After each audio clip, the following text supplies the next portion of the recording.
पुण्याची लूट करणाऱ्या विकास आराखड्याला आमचा विरोध असून शिवसेना याबाबत कठोर भूमिका घेईल असा इशारा शिवसेना गटनेते सुभाष देसाई यांनी दिला। जुन्या हद्दीचा विकास आराखड्यात शहराला घातक असणाऱ्या आणि बिल्डरांचे हित डोळ्यासमोर ठेवून स्वार्थीपणे मंजूर केलेल्या उपसूचना आणि डीसी रूल मधील बदल यांची मुख्यमंत्र्यांनी चौकशी करून त्या रद्द कराव्यात अशी मागणी सुभाष देसाई यांनी केली। शिवसेनेच्या नगरसेवकांनी दिलेल्या उपसूचना जर स्वार्थीपणाने कोणाचे हितसंबंध जपणाऱ्या असतील तर त्याही रद्द कराव्यात असंही त्यांनी स्पष्ट केले। यावेळी शिवसेना नेते लीलाधर डाके, जिल्हा संपर्क प्रमुख आमदार डॉक्टर नीलम गोरे, आमदार चंद्रकांत मोकाटे, महादेव बाबर, विजय शिवतारे, पालिकेतील शिवसेना गटनेते अशोक हरणावळ, शहर उपप्रमुख प्रशांत बधे, राजेंद्र शिंदे यांच्यासह नगरसेवक आणि अन्य पदाधिकारी उपस्थित होते। शिवसेना कार्यप्रमुख उद्धव ठाकरे हे या विकास आराखड्यामध्ये स्वतः लक्ष घालत आहेत असे सांगून सुभाष देसाई म्हणाले, शहराच्या जुन्या हद्दीच्या विकास आराखड्याने पुणे हे बिल्डरांच्या घशात जाणार आहे।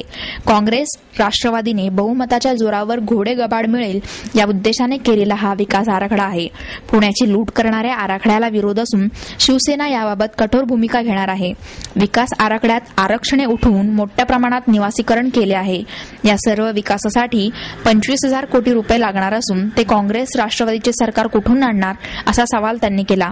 गेल्या 25 वर्षात शहराच्या यापूर्वी केलेल्या विकास आराखड्याची अवघी 22% अंमलबजावणी झाली आहे। मेट्रो मार्गाच्या दोन्ही बाजूंना 500 मीटरपर्यंत 4 FSI देण्यात येणार आहेत। कालव्याच्या बाजूला TDR देण्यात येणार आहे। त्यामुळे लाखो सदनिका बांधल्या जाऊन लोकसंख्येची भयावह वाढ होईल। विशेषतः शहरांना पाणी आणि वाहतूक कोंडी या जटिल समस्या भेडसावत आहेत।